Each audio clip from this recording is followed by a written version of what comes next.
सिर्फ किसानों को एमएसपी का लाभ मिल जाए, इसका आंदोलन नहीं है।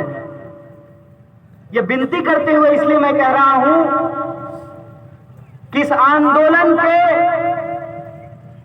भीतर जो ऊर्जा लगी हुई है, इस आंदोलन के भीतर जो चिंता है, उस ऊर्जा और चिंता दोनों को हमको समझने की जरूरत है। मैं सबसे पहले चिंता के संदर्भ में आपसे कुछ बातें साझा करना चाहता हूं। बहुत सारे लोग ये कह रहे हैं कि किसान को आंदोलन करने की क्या जरूरत है, वो खेत में जाकर के खेती करें। कुछ लोग तो यहां तक कहने लगे हैं कि ये किसान है ही नहीं, ये राजनीतिक दलों के भारे पे बुलाए गए लोग हैं। ये तो मैं सभ्य भाषा में बोल रहा हूं। अगर आप बिके हुए पत्रकारों और मीडिया चैनलों को सुनेंगे तो आपके कान से खून निकल सकता है। वो कहते हैं कि ये किसान नहीं है, ये आतंकवादी हैं। पिछले कुछ महीनों से मेरे फेसबुक पे बहुत सारा मैसेज आता है और वो मैसेज करने वाले ज्यादातर लोग जो हैं वो वेस्टर्न यूपी, हरियाणा और पंजाब के हैं। ज्यादातर मैसेज में लोग लिखते हैं, भाई साहब माफ कर दीजिए, गलती हो गया। हम सोचते हैं किस बात का माफी मांग रहा है, हमने ऐसा क्या कर दिया। तो अगले लाइन में लिखता है, आपको देशद्रोही समझने की गलती कर दी, जाके पैर न फटे विवाही, वो का जाने पीर पड़ाई। जब हमारी यूनिवर्सिटी के ऊपर हमला हुआ था तो हम इस देश में घूम घूम करके लोगों को कह रहे थे कि हमारी यूनिवर्सिटी देश के खिलाफ नहीं, देश के आम आवाम के हक और अधिकार के लिए खड़ा होने वाली यूनिवर्सिटी है। हम उस वक्त भी कह रहे थे कि ये लड़ाई सिर्फ विद्यार्थियों का लड़ाई नहीं है।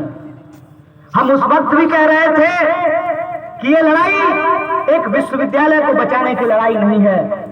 ये लड़ाई दरअसल इस देश में देश के जवानों, किसानों और इस देश के आम आवाम के हक और अधिकार को बचाने की लड़ाई है।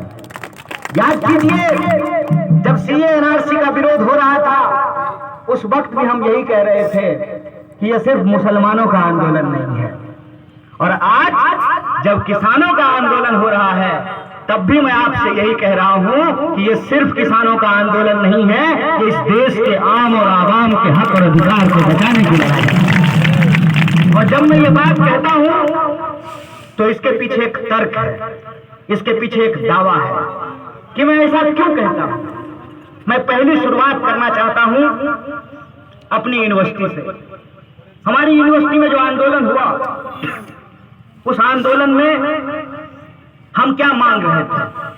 हम कह रहे थे कि शिक्षा खरीदने बेचने की चीज नहीं है। शिक्षा इस देश में पैदा होने वाले हर इंसान का बुनियादी अधिकार है।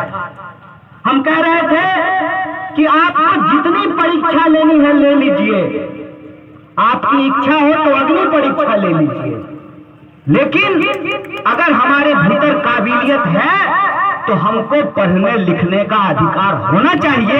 और ये हम आपसे भीख नहीं मांग रहे हैं, ये हमारा बुनियादी अधिकार है, इसको हम आपसे मांग रहे हैं और इसको हम लेकर के रहेंगे। तो बहुत सारे लोगों ने कहा कि शिक्षा सस्ती अच्छी क्यों होनी चाहिए? जिसके पास पैसा है वो पढ़े, जिसके पास पैसा नहीं है वो नहीं पढ़े। तो मैं एक सवाल आपसे पूछना चाहता हूं, अगर ऐसा ही होता कि जिसके पास पैसा है वही पढ़ सकता है, तो क्या इस देश में डॉक्टर बाबा साहब भीमराव अंबेडकर देश का संविधान लिख पाते? आप सोच करके हमको बताइए कि इस देश के जो नागरिक हैं वो नागरिक कलम से लेकर किताब तक, नमक से लेकर के गेहूं तक, जूता से लेकर छाता तक, रोड पे चलते हो या हवाई जहाज में उड़ते हो, सरकार को टैक्स देते हैं। हम सरकार को टैक्स देते हैं नहीं देते हैं? ऐसा तो नहीं है ना। कि सिर्फ अरबपति खरबपति लोग ही टैक्स देता है, हम लोग भी टैक्स देते हैं। जब मोबाइल खरीदते होंगे तो मोबाइल के दाम के नीचे लिखा रहता है ना, inclusive of all taxes, Hindi में लिखा रहता है सभी कर सहित। तो हम अपने खरीद में जो भी सामान हम खरीदते हैं, हम सरकार को टैक्स देते हैं। सरकार को हम टैक्स क्यों देते हैं? सरकार को हम टैक्स इसलिए देते हैं कि सरकार हमको सुरक्षा दे सके। क्या सिपाही जी, सरकार वेतन देती है ना, बाप के घर से नहीं देती है ना, हमारा टैक्स के पैसा से देती है ना। किसके टैक्स के पैसा से जो है सुरक्षा कर्मियों को वेतन मिलता है? हमारे टैक्स के पैसे से मिलता है। तो सरकार हमको सुरक्षा दे सके। दूसरा, सरकार हमको शिक्षा दे सके। तीसरा, सरकार हमारे लिए स्वास्थ्य की व्यवस्था कर सके। चौथा, सरकार हमारी बुनियादी जरूरतों को पूरा कर सके, इसके लिए हम सरकार को टैक्स देते हैं। देते हैं कि नहीं देते हैं? सरकार अगर हमारे लिए शिक्षा की व्यवस्था नहीं करे, सरकार अगर हमारे लिए स्वास्थ्य की व्यवस्था नहीं करे, सरकार अगर हमारी सुरक्षा की व्यवस्था नहीं करे, तो सरकार को टैक्स हम क्यों दें? ये सवाल हमारे मन में आना चाहिए ना। सरकार को हम टैक्स क्यों देते हैं? ताकि सरकार हमारी बुनियादी जरूरतों को पूरा कर सके। अब एक सवाल मैं आपसे पूछना चाहता हूं, क्या सरकार हमसे टैक्स लेकर के हमारी बुनियादी जरूरतों का पूरा कर पाती है? नहीं कर पाती।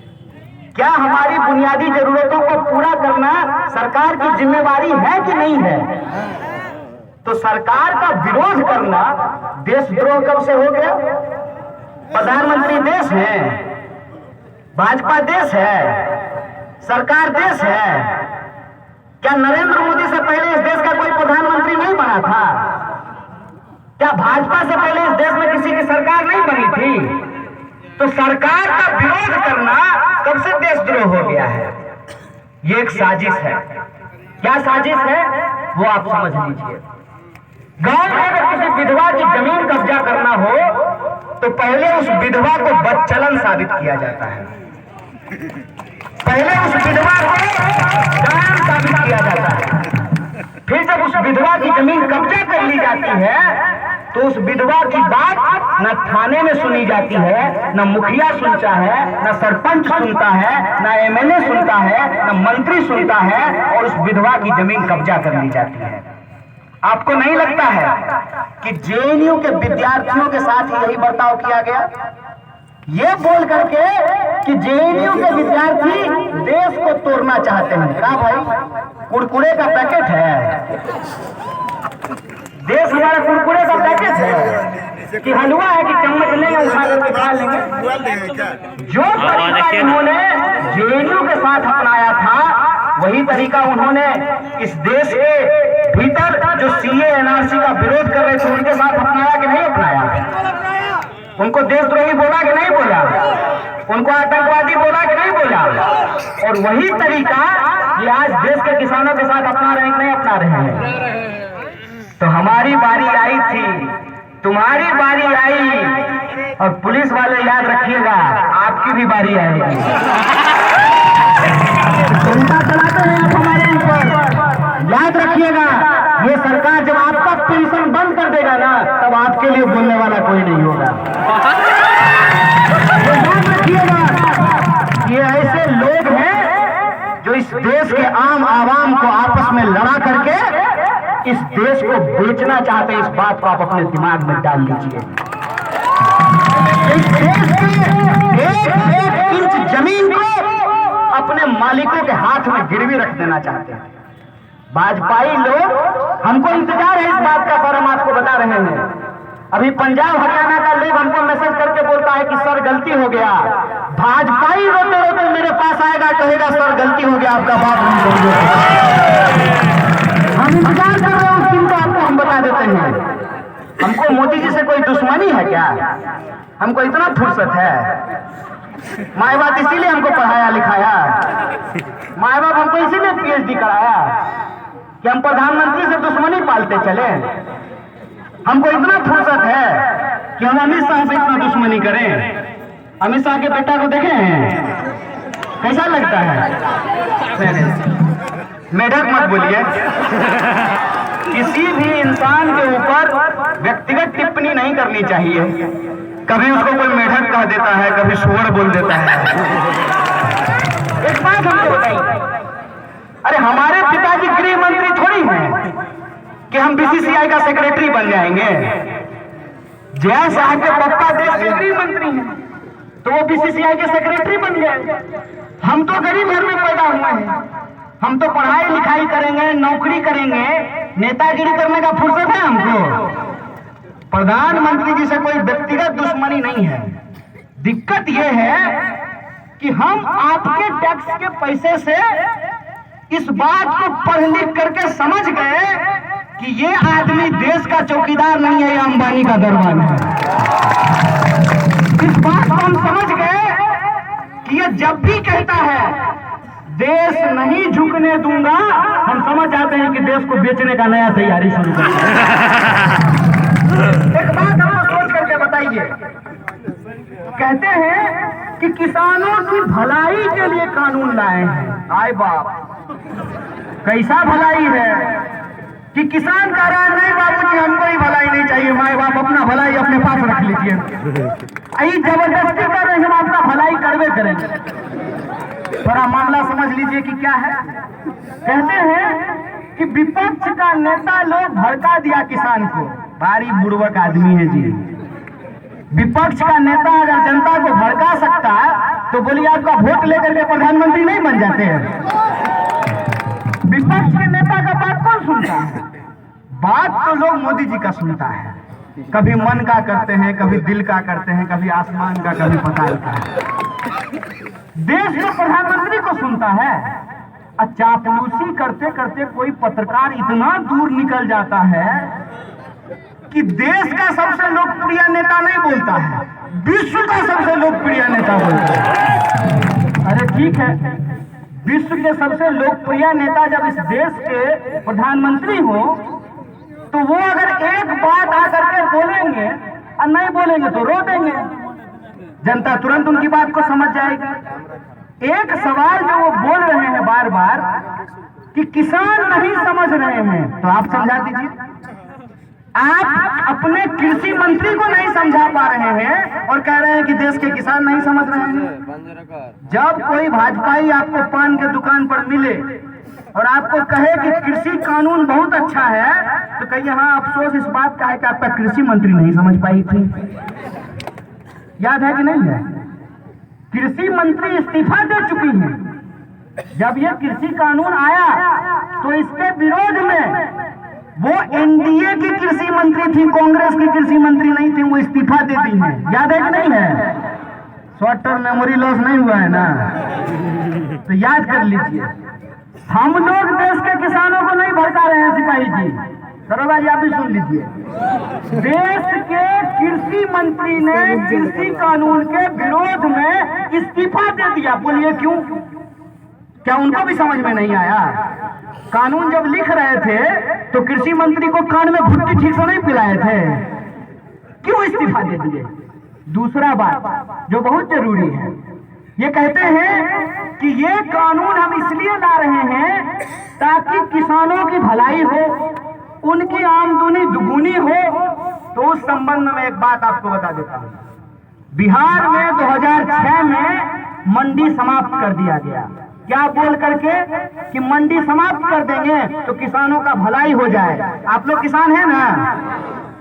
2006 में मंडी समाप्त हो गया, आपका भलाई हुआ। इसका मतलब यह जो सरकार कह रही है कि मंडी समाप्त कर देने से किसानों की भलाई हो जाएगी, तो आपको लगता है कि भलाई होगी? तो फिर कानून लाया क्यों गया है, ये तो समझना पड़ेगा। आखिर आनन फानन में ये 3 कृषि कानून इस देश में क्यों लाए गए हैं, इसका कुछ कारण हम लोगों को समझना पड़ेगा। पहला बात तो ये, जो दुकान के बाहर बड़का बड़का बोर्ड लगा होता है सेल सेल सेल, तो बुतरू लेकर के जो बच्चा लेकर के जो माए बाप जाते हैं बाजार, तो सेल लिखा हुआ दुकान में सबसे पहले घुस जाते हैं। तो वहां देखिएगा लिखा रहेगा 50% free, up to 50%। Up to 50% का मतलब क्या होता है? 50% तक। अब बड़का बड़का जो है ऐड आता है अखबार में कि 30,000 में ही मोटरसाइकिल मिलेगा, हर एक माल 10 रुपया, 30,000 में मोटरसाइकिल मिलेगा। और स्टार लगा करके अखबार के कोना में तनी तनी को अक्षर में एकदम माखी मुंडी जैसा लिखा रहता है, शर्तें लागू। कभी आप सोचे हैं ये 3 कानून एक साथ क्यों लाया गया है?